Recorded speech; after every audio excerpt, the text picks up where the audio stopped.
every one of our 1,600 New York City public schools open and doing great.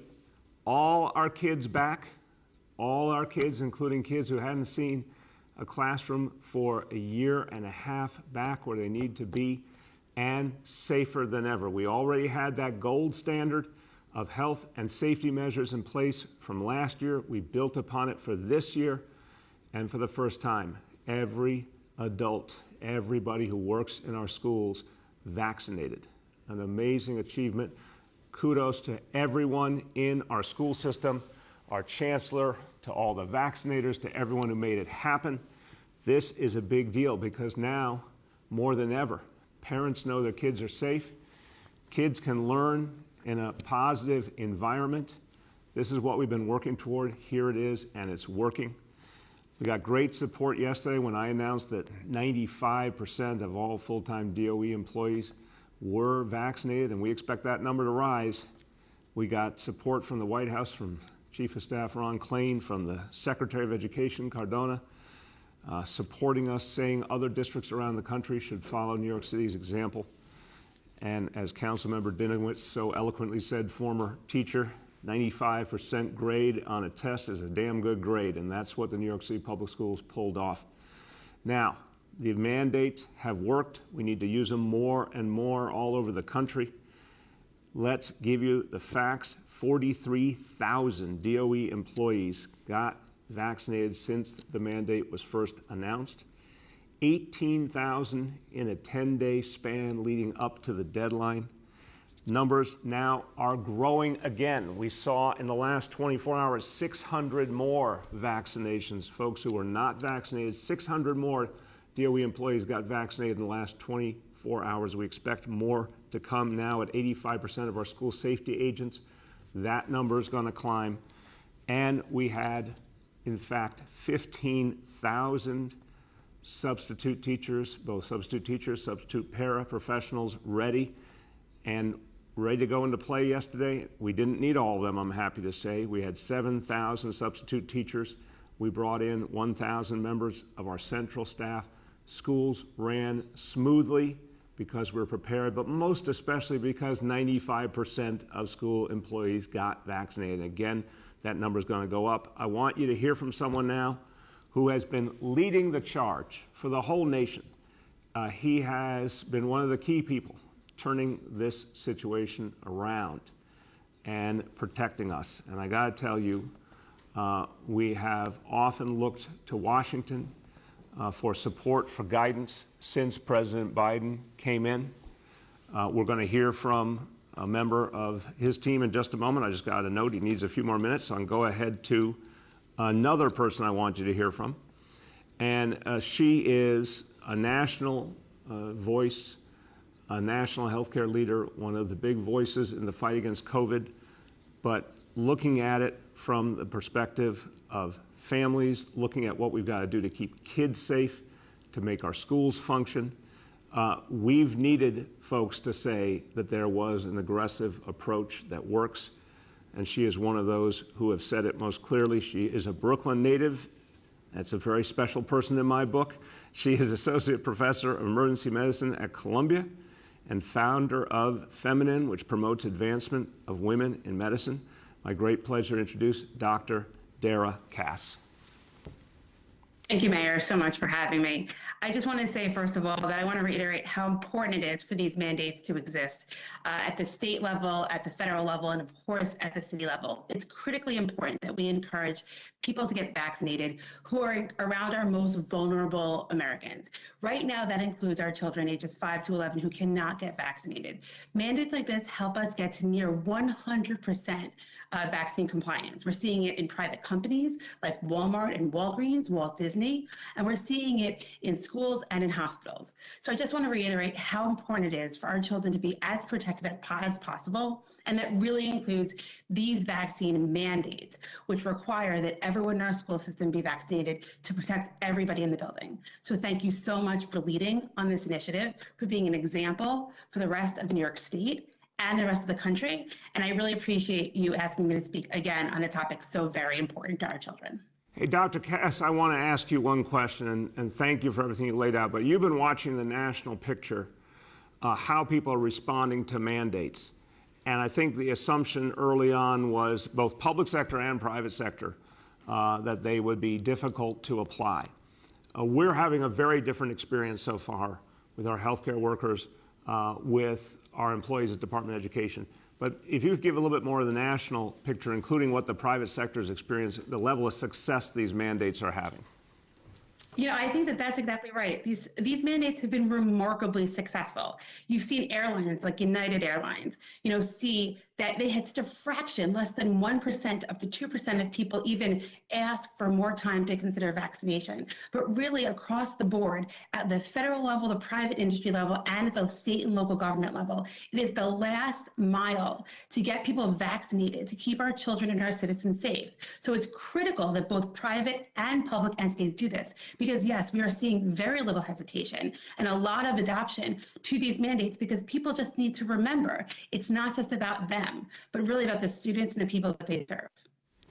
Thank you so much, Dr. Cass. Look, I think we are learning as we go along, but there's no question that when you give people a clear direction, it causes a lot of people to move. And by the way, when one person moves and then they see their coworker moving, it creates momentum. And I think that's what we needed all along. Peer pressure.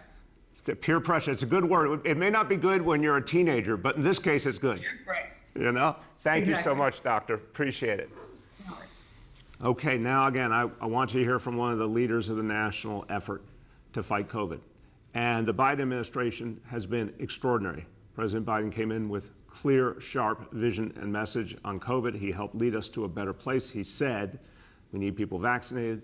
We need to get our schools open. We've been following to the letter the vision that President Biden has put forward, and it has always been so powerful to be able to turn to the White House, to the administration for direction and support. It's helped us get done everything we've done. I want you to hear now from someone who has helped lead the way in the effort to get hundreds of millions of Americans vaccinated, and with tremendous speed and success. He is the White House COVID response coordinator and counselor to the president. My pleasure to introduce Jeff Zients. Should I get the volume on? Yes, can you hear us, Jeff? Jeff, can you hear us? Yeah. I can. Good morning, Mr. Mayor. Good morning. How you doing? I'm thrilled to be here. Thank you for inviting me. Well, Jeff, I don't know if you could hear, I said to folks that really want to thank you and the whole Biden team for the support you've given us, and most importantly, the vision you've given the whole country that's helped to get huge numbers of people vaccinated, helped to get our schools open. It has been tremendously helpful and powerful to have the leadership of you and all your colleagues. So I want to thank you for that. Well, I want to thank you, and that you're on the front line along with your colleagues, mayors, governors, local health officials around the country doing the hard work on the front lines, and you've been at it for a long time, and our job is to help facilitate that work and provide resources and make it easier to do a very hard thing. And I just want to thank you for your strong and ongoing partnership with the Biden administration. Well, Jeff, thank you. And look, what we're seeing is that mandates are having a profoundly helpful effect. Again, 95% of all of our Department of Education employees now vaccinated. We saw great success in our healthcare sector too in this city. Tell us your perspective on the impact that mandates are having both in public and private sector. Wonderful. Well, sort of bottom line up front, they are having a major impact.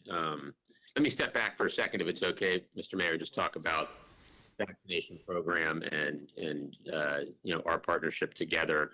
I think you and your team have built one of the best performing vaccination programs in the country, from focusing on equity from the very beginning and working with community partners and faith leaders to meet New Yorkers where they are, to the robust menu of incentives that you put together to encourage vaccinations, including gift cards and theater tickets, to very successfully deploying mobile vaccination clinics to to meet people where they are, even at the beach during the summer, in hard to reach places, neighborhoods, and all the rest. So you have worked creatively to get your city vaccinated, and now you're leading by example for public and private sector leaders by implementing vaccination requirements for K through 12 teachers, as you said, and school staff and city employees. You know, since day one, the president has been laser focused on getting Americans vaccinated. We've made vaccines free, convenient, and available to everyone. And as I said up front, you know, I think our main job is to provide leaders like yourself, Mr. Mayor, with the resources to do this, including from the American Rescue Plan, so that you can help get your communities vaccinated. Together, as a country, we've made significant progress. More than 3 out of 4 eligible Americans, so eligible Americans are those 12 and older, have gotten at least their first shot, and 185 million Americans are now fully vaccinated. That's up from 2 million when the president took office. So important, significant progress, but at the same time, we need to do more. Last month, the president outlined a 6-part plan to reduce hospitalizations and deaths, keep our schools safe and open, and strengthen our economic recovery. And a cornerstone of the president's plan is getting more Americans vaccinated through vaccination requirements, including requirements for all federal workers and all federal contractors. So if you want to do business with the federal government, you need to have your workforce vaccinated. Secretary Austin put in place a vaccination requirement for the military. All teachers and school staff within the federal government, because the federal government does have schools, the Department of Defense and also the Department of Interior, all need to be vaccinated. Healthcare workers through the power of the payer of Medicare and Medicaid, all healthcare facilities, it covers about 17 million healthcare workers across the country, need to be vaccinated. And then the Department of Labor is through OSHA, putting out a rule for all businesses with 100 or more employees to either have vaccinated workforces or test a minimum of once per week. So in total, the president's vaccination requirements cover about 100 million Americans. That's 2/3 of all workers in America. And by driving more vaccinations, these requirements will help accelerate the path out of the pandemic. But as the president has said, public and private institutions, some have acted early, and you're a great example of that, Mr. Mayor, and others should act now to protect people and communities. And that's exactly what you've done, Mayor, in New York City. From the start, the mayor's been clear about the importance of following the science and getting people vaccinated, not just to keep families safe, but to keep schools safe and open. And thanks to the mayor and his team's hard work, schools in the city are implementing science-based safety measures using funds, as I mentioned earlier, provided by the American Rescue Plan, including testing, masking, and improved ventilation. Every public school in the city with kids 12 and older, I understand, offers vaccinations on site. That's certainly a best practice. And the largest school district in the country has now successfully implemented vaccination requirements for K through 12 teachers and staff. So great progress on that front in New York City. You're setting an example for small and large organizations across the country, and more are stepping up every week to follow the president and the mayor's lead. And to answer your question, Mr. Mayor, why? Because vaccination requirements work. Private and public sector institutions that have adopted vaccination requirements have seen significant increases in the vaccination rates in short order. The data shows that vaccinations rates soar to 90% or greater, as you've seen firsthand, by the time institutions hit their vaccination requirement deadline. You saw this firsthand, as I just said, in New York. 98% of workers at healthcare systems like Northwell are vaccinated. 98% of students across SUNY's 64 campuses statewide are fully vaccinated. As the mayor reviewed, 95% of all K through 12 teachers and staff were vaccinated by the city's deadline yesterday. So it's not just in New York City. We're seeing it across the country and across sectors. You know, the bottom line, as I said, is vaccination requirements do indeed work. Let me close by speaking directly to New Yorkers. In a city that was hit early and hard by the virus, you have rolled up your sleeves and gotten vaccinated. not just to protect yourself, but your loved ones and your neighbors. We're on the right track, but we need everyone to step up and do their part. So if you're part of that group that's still unvaccinated, please get your shot today. It could save your life, and it will certainly make all of us safer. Thanks again, Mr. Mayor, for all that you're doing to fight the virus and keep schools and states open in your great city. And I want to emphasize you're setting an example for other leaders across the country on how to get their communities vaccinated. So thank you for this opportunity to barge in. And I appreciate it. And I appreciate all that you're doing and how your city is really leading the way here.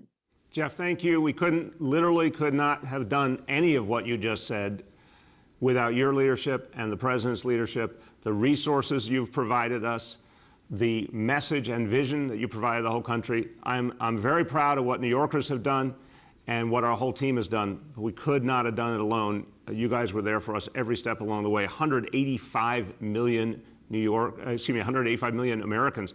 That's unbelievable how many people you've reached. And I just want to give you guys credit for the momentum that you have created, which is going to help us bring the whole country back. But I want to amplify. Here's my message, picking up on your point, to every mayor in America, to every governor in America, to every CEO in America. Go to a vaccine mandate, and that's what's going to turn the corner for all of us. It works. It's not always easy at first, but what's striking is the level of ultimate buy-in has been stunning. The numbers you just went over, Jeff, from the healthcare systems and all, unbelievable buy-in levels in the final analysis, and that's what we should judge by. United Airlines was one of the first to move, as you know, Mr. Mayor, and I think they're now at 99%. So right back at you. I mean, I think we're sort of the support team here. You're the front line. There's still clearly work to be done. So we look forward to our continued partnership and driving vaccination rates up to an even higher level. So thank you, Mr. Mayor, for your leadership and for this opportunity. Thank you, Jeff. See you soon. Thank you. Bye-bye. All right. So we talk about our recovery all the time. We talk about recovery for all of us. Recovery for all of us depends on getting more and more people vaccinated. We're going to go over the indicators at the end. You're going to see once again hard evidence that vaccination is working. You'll see it particularly with the hospitalization rate that keeps going down. We got to press the advantage now and end the COVID era once and for all. And when we think about recovery, we think about getting our lives more back to normal. We think about New York City going to full speed. We're come a long, long way.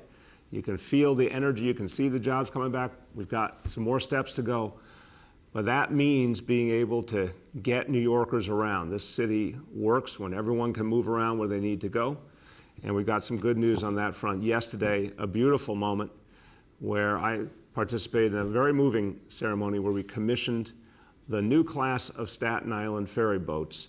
In this case, commissioning the Michael H. Ollis, the boat named after a hero, Staff Sergeant Ollis, served in Afghanistan in the U.S. Army, gave his life to save a comrade in arms, an extraordinary act of courage, an example to all Staten Islanders, all New Yorkers, but a family also. The family left behind took their pain and did something powerful with it, reaching out to others, showing an example to everyone of grace and dignity and hope, because the Ollis family has upheld Michael's memory, but doing such beautiful things with it to help others. And the idea of this boat being named after Michael, it'll be, first of all, the first in a class of new, modern, beautiful ferry boats for the Staten Island ferry system. But it's also an opportunity to remember a hero and be inspired by him. So to the whole Ollis family, God bless you. And to all Staten Islanders, this is a great moment for you, and so much of the life of Staten Island revolves around the ferry. Well, this is the first new Staten Island ferry christened in over 16 years. It's a big moment. It is absolutely beautiful, modern, 4,500 passenger ferry, the first of three. We got great support from Senator Schumer and Senator Gillibrand and the congressional delegation to make sure we could get this done. These are the top of the line ferry boats, beautiful, modern, safe. They can run in more choppy weather than the previous boats could. That's great for keeping everyone on schedule. And there's modern amenities that people are really going to appreciate. And also, the name of each boat is so meaningful. Staff Sergeant Ollis will be remembered forever with this important naming. The second boat will be coming along soon, named after the Sandy Ground. The name of the boat is the Sandy Ground. Sandy Ground is one of the nation's first African-American settlements. This was championed by Councilmember Debbie Rose, and we thank her. That boat will arrive in December and begin service in 2022, so another crucial part of history being remembered. Sandy Ground was a stop on the Underground Railroad, so remembering a noble history of people who fought for freedom, fought against slavery. And then the third boat in the Ollis class will be the Dorothy Day, an amazing activist, Catholic worker movement. She was so instrumental in fighting for working class people, fighting for social justice. A Staten Islander whose voice reached all over the country, all over the world. Dorothy Day, a great voice for social justice. That boat will arrive in 2022. So good news for Staten Islanders and all New Yorkers. And to just take another moment to understand the importance of naming the first boat after Sergeant Ollis and the whole class of boats, the Ollis class, what it means to the Ollis family and what it means for all of us. I want to hear from our Department of Veterans Commissioner who served in this nation in the United States Army, who served in combat, who knows the pain and the challenges and came back to serve his fellow veterans. My pleasure to introduce Commissioner James Hendon.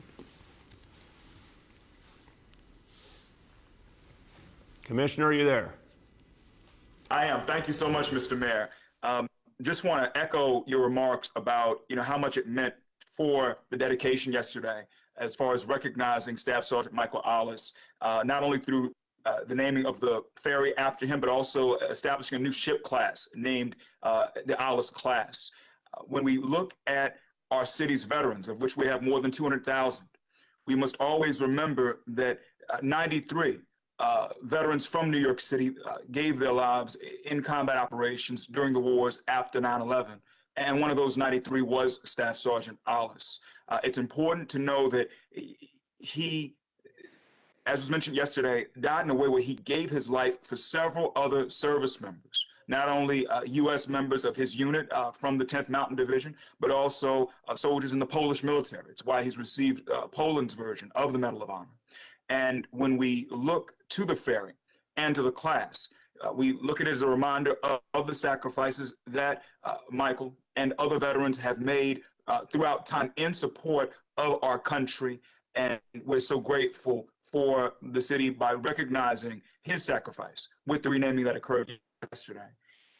Just a few other things I'll say. It's been a pleasure in this position to watch as this administration has done things to be right by veterans, including the Ollis family. Just last year, working with the Mayor's Fund, we know that a donation was made to the post of the Veterans of Foreign Wars that is named after Staff Sergeant Ollis. Something was given to that post, along with 23 other veteran service organizations that were experiencing hardship through the pandemic. So we thank the Mayor and the Mayor's Fund for their leadership there. We also, recognize the work that was done working with the Office of Citywide Events in support of the Michael Ollis 5K race, which occurred earlier this June. And so we also thank the Mayor for his leadership and Dan Gross and the team at City Events for that. And of course, that dedication.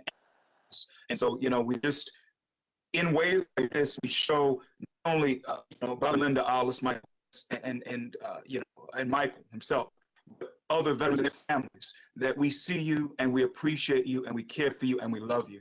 And so the last thing I'll say is that if any veterans have needs in this state, there's on our website is nc.gov/vets, nc.gov/vets. And thank you so much, Mr. Mayor. Thank you very, very much, Commissioner.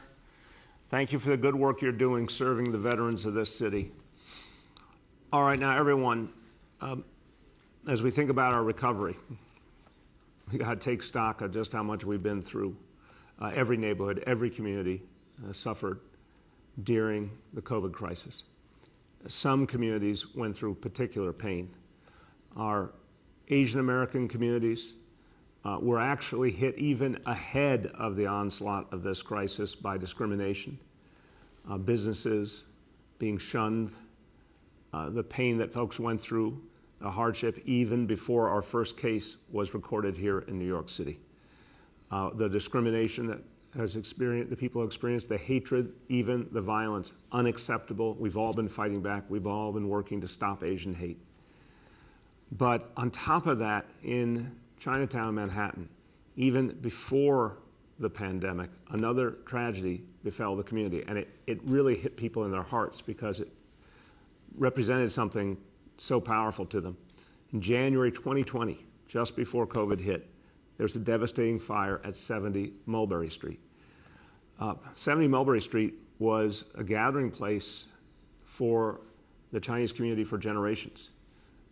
For almost 100 years, it served as a public school, PS 23, a community center, a focal point, a place where the American dream was being lived out in the next generation.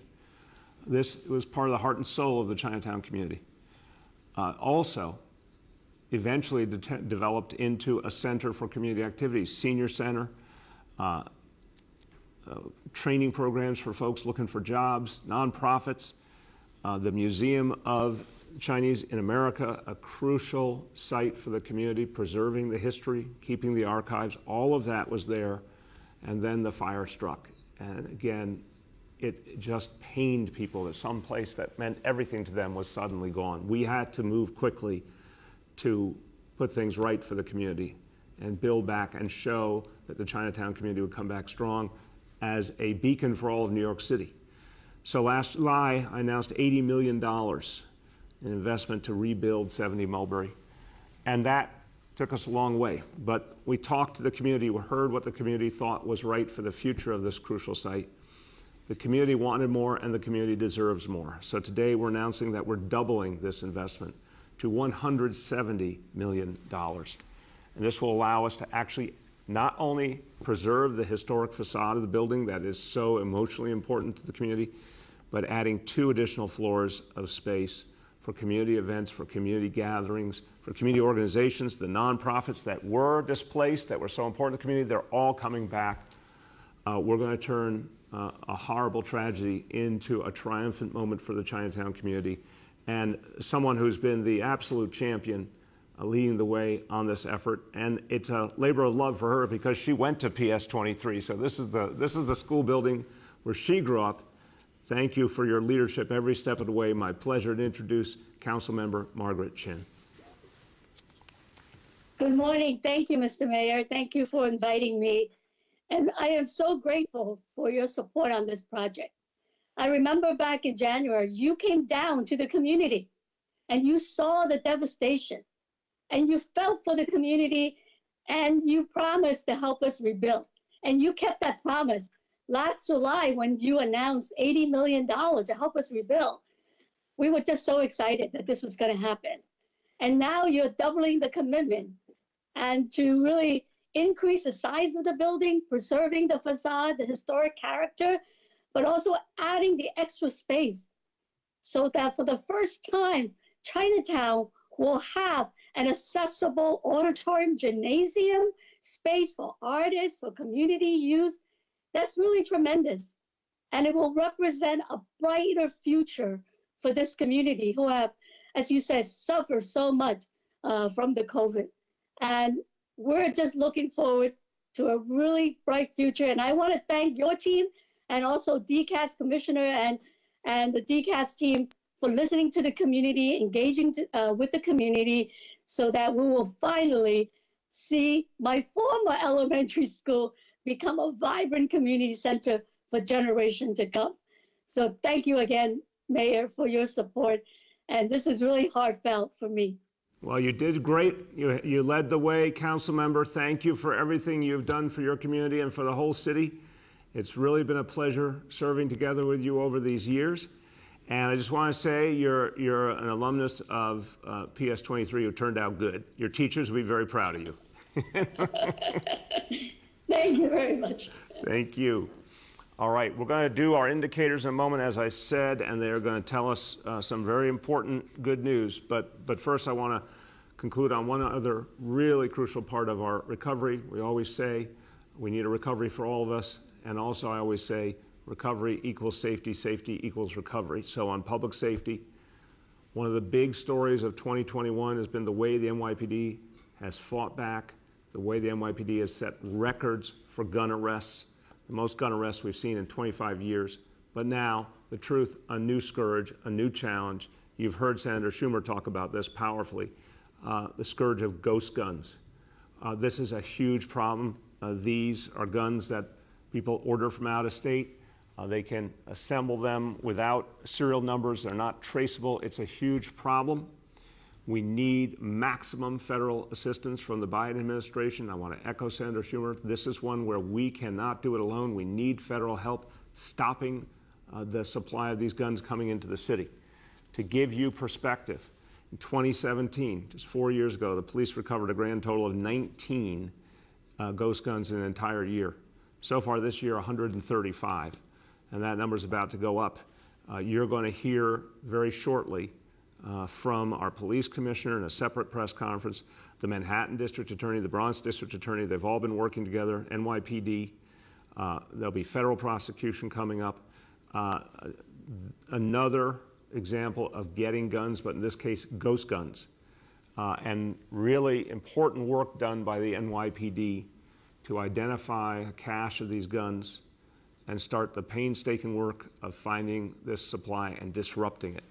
This is crucial to our future. We have not lacked for challenges lately, but we have the finest police force in the country. The intelligence division at NYPD is leading the way in finding new ways to track these guns and get them off the streets. And again, thank you to the district attorneys, to the U.S. Attorney, to everyone involved. There's more details coming up later, but this is going to be a powerful example of a new way of fighting crime and violence. And speaking of which, tomorrow we're going to have a press conference in the morning with Commissioner Shake, Chief Harrison. We're going to talk about September, the fight against crime and violence, some of the real progress that's been made in much of the city, some of the areas where we still have a lot more to do. We're going to go over all that tomorrow, but once again, you're going to see some extraordinary progress from the NYPD and more impact from our community partners, and that's really big news too that we'll be talking about in the weeks ahead. The extraordinary cooperation, the amazing efforts in the community to stop violence before it happens. There's a lot to talk about that we'll be going over. Okay, as promised, indicators. Again, the story is always led with vaccination, as it should be. So the first indicator is the number of doses administered to date, a stunning number, 11,593,431, climbing all the time because of the incentives, because of the mandates. Number two, daily number of people admitted to New York City hospitals for suspected COVID-19. Today's report, 136 patients, confirmed positivity level 14.58%. Here's the number I want you to hear about. Hospitalization rate. This has gone down so markedly. At this moment in New York City, 0.86 per 100,000. That's a really good number, and we want to keep driving it down with more vaccination. Finally, number three, new reported cases on a 7-day average days report, 1,091 cases. A few words in Spanish on the success of the Department of Education vaccine mandate. Nuestro mandato de vacunación del Departamento de Educación está funcionando desde que se anunció el mandato. El 95% de nuestro personal se ha vacunado. Así es como ayudamos a liderar la nación y recuperarnos de la crisis del COVID-19. With that, we will turn to our colleagues in the media. And please let me know the name and outlet of each journalist. We'll now begin our Q&A. As a reminder, we're joined today by Dr. Choksi, by Dr. Katz, and by Laura Siciliano, the Chief Administration Officer for the Department of Education. The first question today goes to Marla Diamond from WCBS 880. Good morning, Mr. Mayor. Morning, Marla. How you doing? Good. How you doing? So far, so good. Great. We are getting reports this morning that the FBI has rated the offices of the Sergeants Benevolent Association. Their president has been quite critical of your leadership. What do you know about this raid, if anything? And what do you what is your, what are your thoughts about it? Yeah, Marla, it's for me much too soon to be able to give you a meaningful comment because I literally got handed a note in the last 10 minutes or so. All I've been told is the FBI has raided the SBA headquarters, and it's in connection with an ongoing investigation, but we don't have any further details than that at this moment. Go ahead, Marla. Okay, on the crime front, there were 2 incidents within hours of each other at the Times Square subway station yesterday, leading rider advocates to call for the governor to send in state police and the National Guard. I'm wondering if you can give us an update on the NYPD strategy that we heard a lot about in the spring for reducing these crimes, and would you like to see support from the state police and the National Guard? Marla, thank you for the question. I spoke to Commissioner Shea this morning about these incidents. The bottom line is this. The Times Square area obviously has been reinforced intensely. There's a huge amount of police presence, and overwhelmingly, of course, that has succeeded in improving the environment there in every way and making it safer. We also surged a huge number of NYPD officers into the subways. We had one of the highest levels of NYPD deployments in the subways in the last 2 decades. So I feel very confident about the impact that's had. We have seen a much improved situation. We definitely welcome MTA police, and the state, in the previous state administration, had said more MTA police were coming, and we said that's great, but they need to be carefully trained and coordinated with the NYPD presence in the subways. That's definitely helpful. We welcome it. I would caution against other forces coming in because the environment here is very different than what state police or National Guard are trained for. I think for folks with a different kind of training, this is a very challenging environment, and sometimes there can be unintended consequences. So I would not encourage those other forces. I would say NYPD, with the additional presence they've put in the subways over the last year, plus any additional MTA police, that's the right way to go. The next is Michael Gartland from the Daily News. Morning, Mr. Mayor. How you doing? Michael, how are you today? I'm doing okay. So the last couple of days, and you've done this over the past couple of weeks too, you've touted the effectiveness of vaccine mandates. And I know you got a question on this yesterday, but I feel like it begs it again. I mean, when is this going to be expanded? It would seem that, this sort of mandate that you've applied to the schools would make sense in Rikers for, corrections officers. There's, a captive population there. What about the NYPD, FDNY? You talk about climbing the ladder. Juliet asked yesterday what the next rungs are. I mean, when are we gonna see a plan here, and which agencies are next? Well, Michael, I appreciate the question, and you're doing your job, and you obviously know if I had an announcement for you, you'd have already heard it. We're looking at all the different pieces of the equation. Our focus in the last few weeks has been to solidify the reality with the Department of Education, by far our biggest agency, to make sure we got appropriately through the legal challenges, which has been obviously great success so far, and then start figuring out what other steps that made sense. So we're looking at that right now in the coming days, but don't have a specific deadline for you, but this is a discussion we'll be having over the next few days. Go ahead, Michael. All right, thanks, Mr. Mayor. The second question I have is on this report today about out of Rikers, about an inmate who was stabbed in the eye, and fellow inmates had to take this person to get medical treatment because there are no corrections officers anywhere to be found. This is an incident dating back a bit, and there's a lawsuit just filed on it. Can you comment on this? I know you guys are trying to address the situation there, but how do we have a situation where there are no COs in the vicinity to help somebody who was stabbed in the eye? So, Michael, as you said, it's a lawsuit, so I'm going to be very sparse in my comments for obvious reasons, for legal reasons. But I'll make the broader point I've been talking about these last weeks. We saw something unacceptable. We saw officers not coming to work and leaving their fellow officers and everyone else in the lurch. We have called that question very assertively.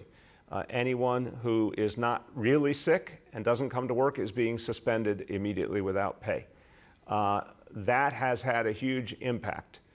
We've also increased the medical appointments so that people have to prove if they say they're sick. We're seeing hundreds and hundreds of officers coming back. That is changing the environment. We're obviously reducing the population of inmates. Everything is changing. So whatever incidents occurred and anything where anyone suffered, I'm obviously really unhappy about. But everything that happened months ago was in a very different environment. Now we see the population at Rikers going down, the number of officers going up, the healthcare personnel getting the support they need, and you're going to be seeing a lot more on that front in the coming weeks. The next is Andrew Siff from WNBC. Mayor, good morning. I wanted to ask about the use of substitute teachers yesterday. If I understand your math correctly, you said you had about 14,000 available and you used about 7,000. How many subs are used on a typical non-pandemic day? And what do the numbers tell you about where you can get in terms of vaccinated personnel?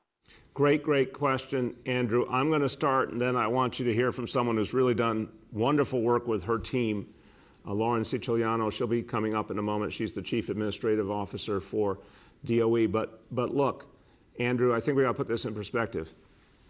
For the last weeks, there's been a lot of naysayers saying, we were going to hit some wall and there wouldn't be enough teachers, there wouldn't be enough staff.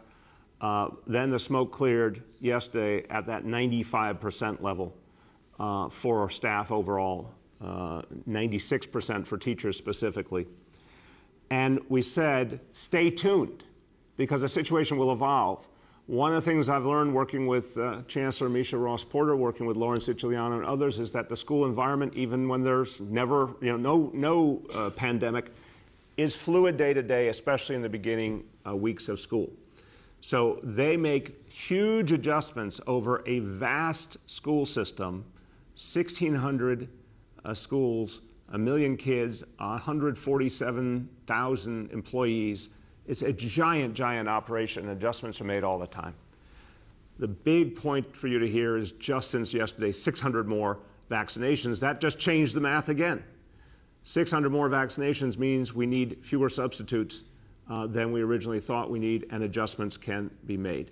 So in terms of what a typical day is like and where we think we're going someplace better in the next few days.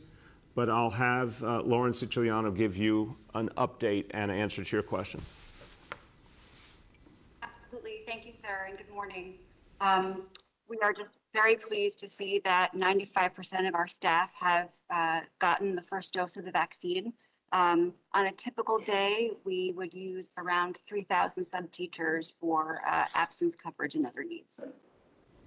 Thank you very much. Go ahead, Andrew. Andrew? 37, yes. Can you hear me? Yep. Okay, so DC 37 said yesterday that the city has essentially invited unvaccinated employees, that includes lunch aides, crossing guards, et cetera, to resign by the end of October and keep their benefits for a year. Is the purpose of that offer really aimed at the folks who are never going to get vaccinated? Are you making a separation where you still believe you can get hundreds a day or dozens a day, but there is a subset that is simply not going to get vaccinated? Is that why you're essentially promising folks they can keep their benefits, but they need to leave? Well, again, there was an arbitration process, Andrew. And we said from the beginning we were going to bargain with our labor unions. We did in good faith. It ended up in the arbitration process. That's what the arbitrator decided. But I think the bottom line is we very much believe that some people, we said people are going to make the decision quickly after getting that letter saying you're on unpaid leave. It's nice to have benefits. It's a lot nicer to have pay. So when folks got that letter over the weekend saying you're now on unpaid leave, I told you some people are going to react to that letter. Already in the first 24 hours, 600 people reacted to that letter, came in, got their first vaccination. You're going to see more of that. Second, some people are going to go a month, 2 months, and then the absence of pay in their life is going to really make an impact on their thinking. So this is a situation where there's more than one chance for redemption, but we're working with the rules that came out of labor negotiation, came out of arbitration. And so far, obviously, with those rules in place, we're seeing overwhelming success. The next is Paul Leota from the Staten Island Advance. Hey, good morning, Mr. Mayor. How you doing? Good, Paul. How you been? I'm well, sir. Thank you. Regarding the new ferries, the overnight service, despite the law, has been, reduced to hourly fairly frequently in recent weeks. I'm just hoping to get a Paul, can you hear us? half-hour service is necessary. Wait, Paul, you cut this. Your service cut out for a second. What was the punchline there? So the ferries haven't been running on the half-hour service. I just wanted to see how you think the new ferries might improve the timeliness of service, and if the city still thinks it's necessary to have half-hour service. Yeah, look, Paul, we've navigated, forgive the pun, we've navigated so much in the last year and a half. I want to get us back where we were before COVID. I think the more service, the better, obviously. People getting the ability to move around spurs recovery, and mass transit is our future, and no better example than Staten Island Ferry. So that's where we ultimately want to be. Go ahead, Paul.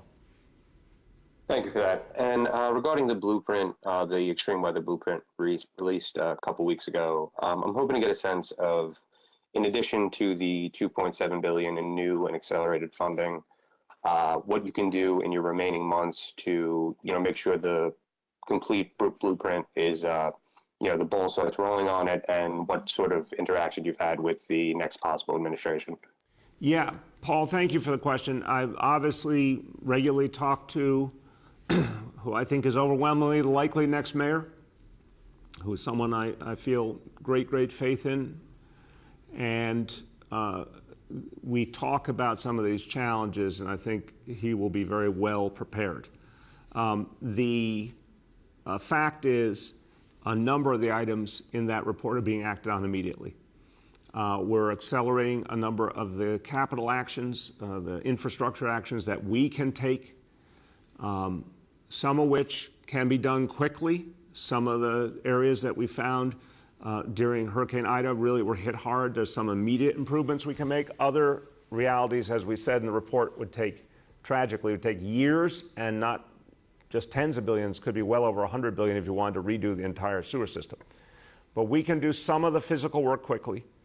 We're doing the inventorying of the basement apartments immediately so that we'll be able to get community organizations involved. Police department, fire department will be drilling for evacuation. We're going to be improving a lot of our communication systems, our forecasting, our signage for areas that flood on the roads. There's a number of things we'll do immediately in the next few months, and then hand off a group of action items, a set of action items that the next administration can keep going on immediately. The next is Aaron from Politico. Hey, Mr. Mayor. First up, I just wanted to clarify a point about the substitute teachers. Because I think that. Wait a second, Aaron.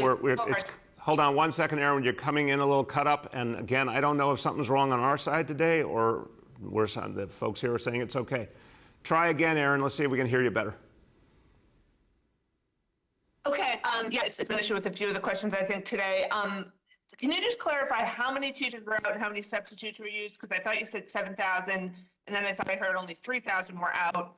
So what accounts for that discrepancy? And then if you can just sort of speak a little more broadly about, were there particular schools where it was a bigger issue than others, where there were more vacancies, were there others where it was, not really an issue, just sort of what were the differences and how it played out around the system? I'll start, and we'll bring back Lauren Siciliano to talk about some of the specifics, if there was anything notable from certain schools, and also the overall numbers. The import of what I was saying in my opening remarks, Aaron, one, we had more substitutes ready to go than we needed. And that's good. That's a good problem to have. Two, that we've already seen the picture change after 24 hours because 600 people that we thought we'd need a replacement for are now back in the game. So that's just changed the math immediately. That's a lot of people. That's just one day. So we're trying to just give the picture of an ever-emerging situation, but it's emerging in the right direction. In terms of how many substitutes you actually needed and put in play yesterday, Lauren, and again, if there's any particular notable school situations, why don't you give that update, Lauren? Absolutely. Thank you, sir. So in terms of the number of unvaccinated teachers, we are at just around 3,000 unvaccinated teachers. And as the mayor said, we do have many more times that in our substitute pool. And I would say in terms of trends, generally speaking, the schools that had higher numbers of staff, higher ratios of staff to students, tended to have, not surprisingly, the larger numbers of staff out. In terms of overall number of substitutes you use, could you just clarify that, Lauren? Sure. So the 7,000 was the total number of subs used across the system yesterday. Thank you. Go ahead, Aaron. Okay, so the 7,000 includes people who are out for just regular, normal reasons. That's not my question, but if I'm wrong, tell me. My other question, I guess I'll go back to the Sergeants Benevolent Association. I know you don't really have any information about what's going on there in any detail, but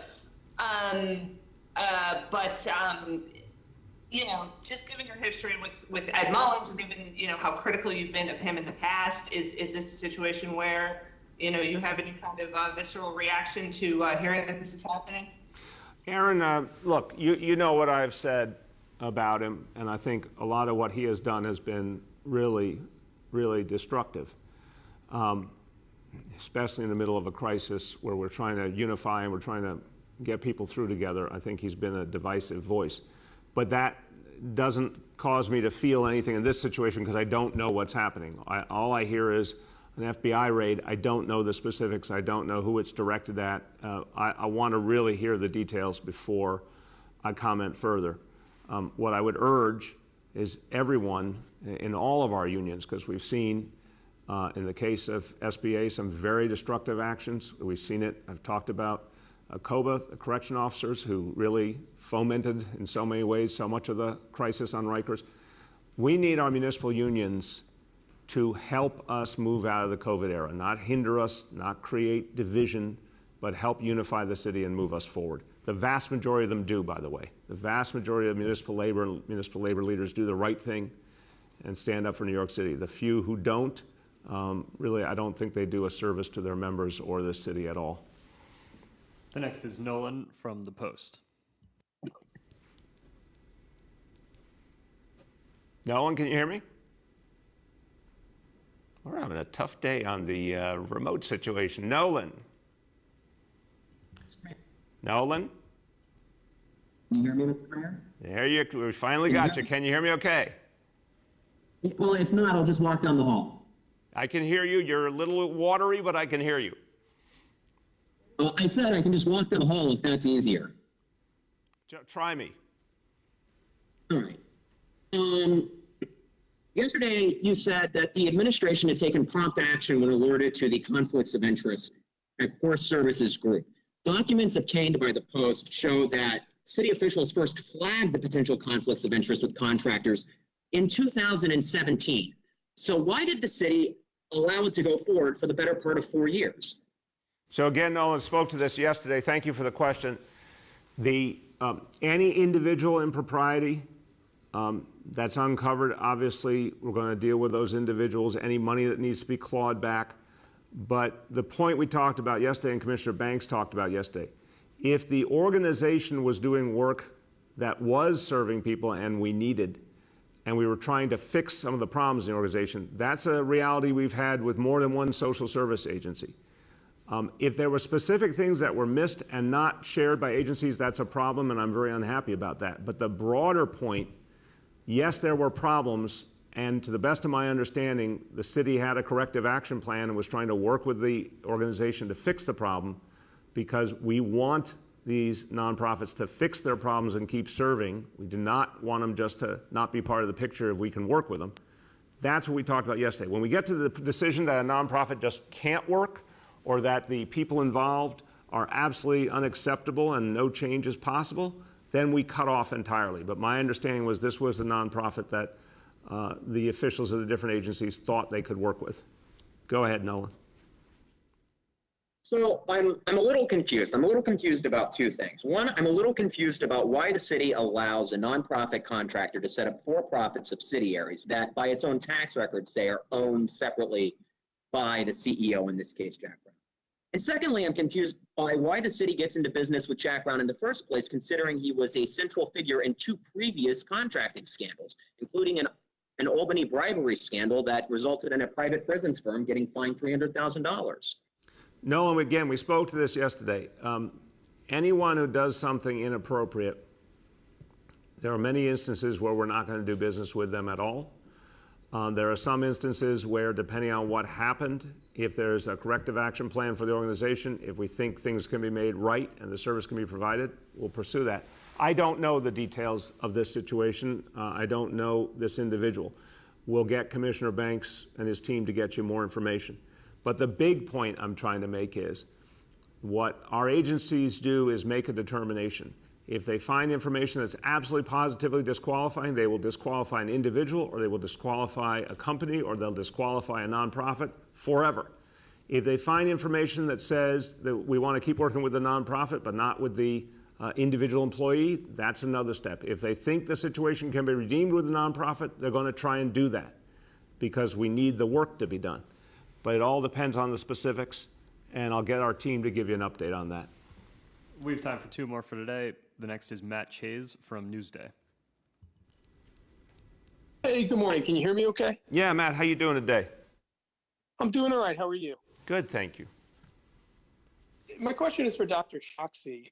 You told a conference call of reporters last month that the city is choosing to disclose data about coronavirus infections only when, and this is a quote, when it's, quote, connected to a public health purpose. Does that mean that the city will release data only that support its public health goals? I'm not sure I understand the question. Dr. Choksi, do you feel you understand it? I believe so, sir. And the answer, Matthew, is no. New York City is one of the most transparent jurisdictions in the entire world with respect to the public health data that we're sharing. It spans surveillance data on COVID-19, as well as some more specific analyses to get at key questions that of course do have public health purposes. The latter, I believe, is what you're referring to, and that's always in service to the health of New Yorkers. Thank you. Go ahead, Matt. So in the interest of that transparency, by what date can we expect you to release data showing that vaccines are superior to infection-conferred immunity? And before you say you've provided the data, you haven't. So why don't you tell us the top-line percentage results here right now comparing infection-conferred immunity to vaccine-conferred immunity, rather than telling you to follow up with your team later, who then don't give what's promised on the call? Well, Matt, look, you're doing your job. I'm just going to defend Dr. Choksi. I think he's been incredibly transparent throughout this crisis. So I'm not going to accept if you just say, oh, he hasn't done what he said he was going to do. Let him speak for himself rather than preempting his answer. Dr. Choksi, what do you say? Thank you so much, sir. And yes, Matt, we have gone back and forth a few times on this question. I know, unfortunately, it sounds like not to your full satisfaction, but here are the facts. We are looking at the question of reinfection in people who are previously infected. We've shared data both from a national study that the CDC has published, as well as data from New York City residents themselves. And this is what it shows. For people who have had prior infection with COVID-19, once someone becomes fully vaccinated, that means they have less than 2 times the risk of reinfection compared to someone who remains unvaccinated. The real world choice that people who have had prior infection with COVID-19 face is whether or not to get vaccinated. And based on that data, the choice is very clear. The risk is far lower once you get vaccinated, and that's why we have this strong and clear recommendation for New Yorkers. Thank you, sir. Thank you. Last question for today goes to Abu from Bangla Patrika. Hello? Abu, how you doing? Hey, good. How are you, Mayor? Good, good. Thank you so much. Okay, so my question is, as you mentioned many times about the mental health issue in New York City, there is a lot of people. There is a show in our community television, Time Television, which appear many people. They are trying to see the mental health help to make the appointment with the doctors, but it's very unsafe. I mean, everywhere is a waiting long waiting list. So how you are going to address this issue? Very important issue. And I'll turn to Dr. Katz and Dr. Choksi. Look, the reality of mental health in our society as a whole, certainly before this administration, very, very unfortunate lack of focus on mental health. This is nationally, this was locally.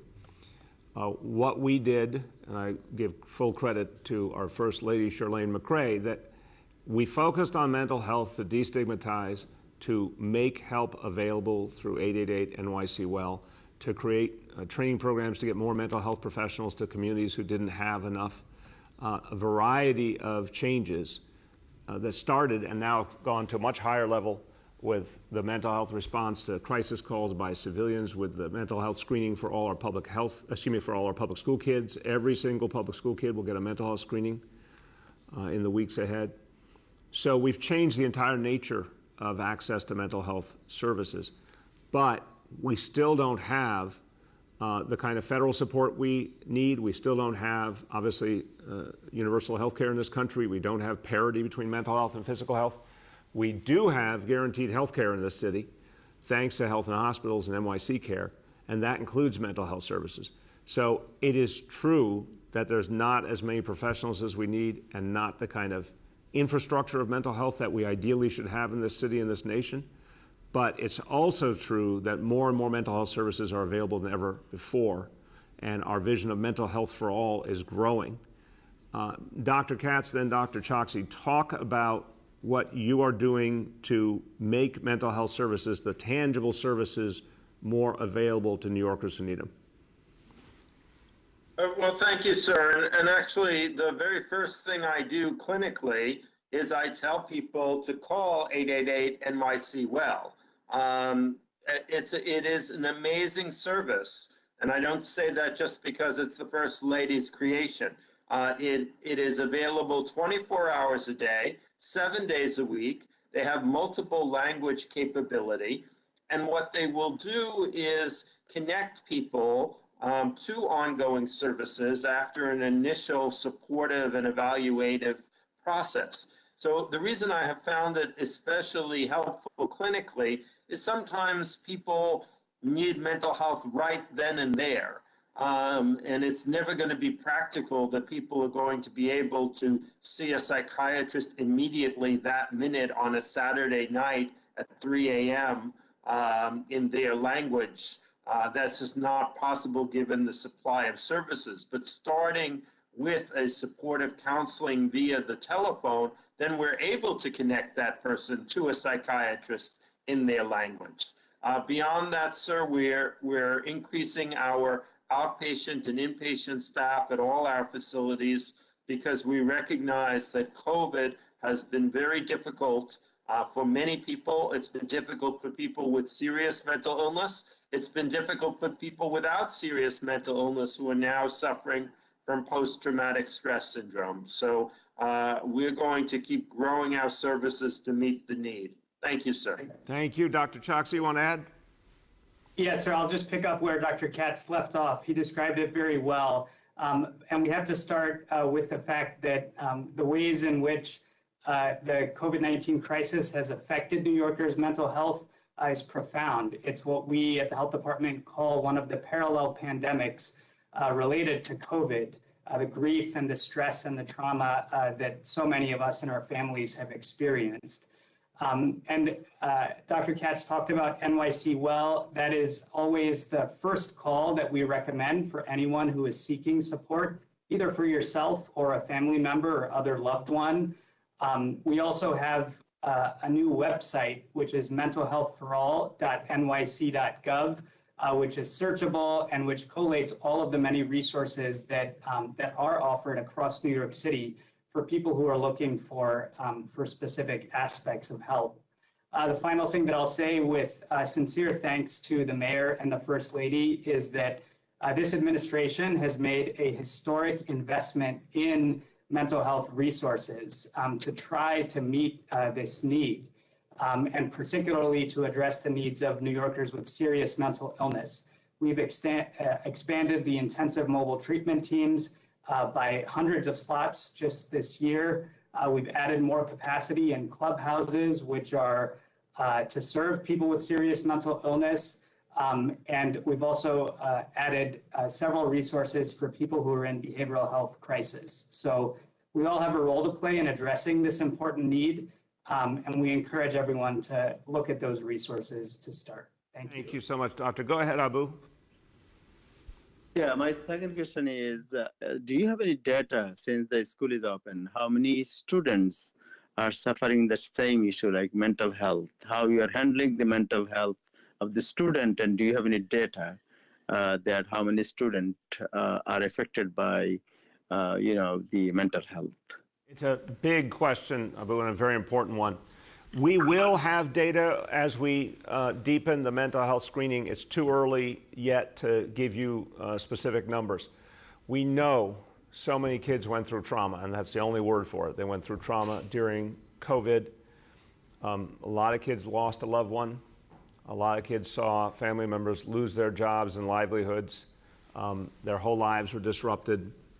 And for some kids, many kids, they were not inside a classroom for a year and a half. I mean, all of that is really, really troubling for a young person. So we know a lot of kids are carrying a lot with them. The screenings are going to tell us how many kids have more profound problems, and they will get help in a variety of places, including health and hospitals. That's making mental health services available for whatever families can afford. Some will need help, but they can get it from within the school community, from the mental health support that's available in the school. But it's going to take us certainly a number of weeks to get that situation, those numbers clear. The good news is, to your question, Abu, we're actually going to be able to answer it. We're going to be able to get a full picture because we're doing a universal mental health screening. And I can tell you that every child identified who has needs, we're going to have an action plan to help each and every one, because we've got to help our kids through emotionally and academically after everything they've been through. And again, we conclude today, coming right off that answer, best thing we can do for our kids, best thing we can do for our families, best thing we can do to keep our schools open and thriving is to get vaccinated. And just continue to remind people, there's still people I meet. Even this weekend, I met a young man who did not know about the $100 incentive and was immediately interested in it. Please, everyone, if you're not yet vaccinated, go get that $100 incentive. If someone in your family, someone in your life hasn't gotten vaccinated, tell them about it. Every additional vaccination helps to move us forward. Thank you, everyone.